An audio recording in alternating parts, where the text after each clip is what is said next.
लकल हम्द या अल्लाह अस्सलातु वस्सलामु अलैका या रसूल अल्लाह अम्मा बाद।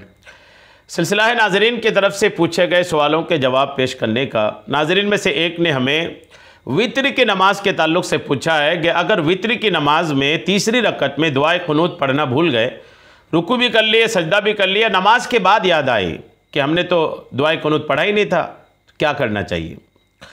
वित्र की नमाज में दुआए कुनूत पढ़ना वाजिब है, ये याद रखें। वित्र की नमाज में तीसरी रकत में दुआए कुनूत पढ़ना वाजिब है और वाजिब के छोड़ने पर सजदा सहव अदा करने से नमाज हो जाती है। अगर वाजिब छूटता है तो आप अगर उस पर सजदा सहव करते हैं तो नमाज हो जाएगी। लिहाजा अगर कोई शख्स वित्र की तीसरी रकत में सूरह फातिहा और सूरत मिलाने के बाद रुकू में चला गया तो आखिरी कादा में अत्तहियात पढ़कर सजदा सहव करने से वित्र की नमाज दुरुस्त हो जाएगी। दुआए कुनूत भूल जाने की सूरत में सजदा सहव की अदायगी के बाद वित्र दोबारा लौटाने की ज़रूरत नहीं और रुकू से क़याम की तरफ लौटने की भी हाजत नहीं है, यानी दोनों काम नहीं करना है।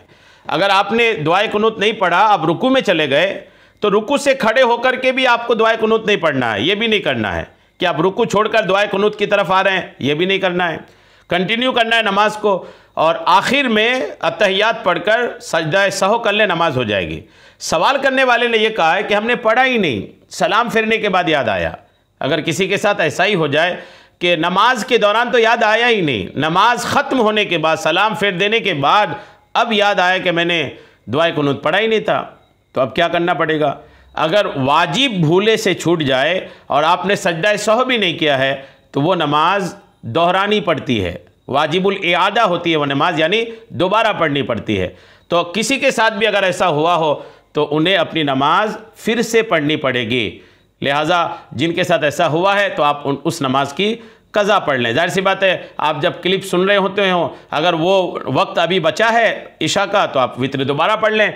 अगर वक्त नहीं बचा है, वो वक्त निकल चुका है, वो रात निकल चुकी है, तो उस वित्र की नमाज की कज़ा कर लें। अल्लाह करीम हम सब को शरीअत के तमाम मसाइल सीखने, समझने और उस पर अमल की तौफ़ीक़ अता फ़रमाए।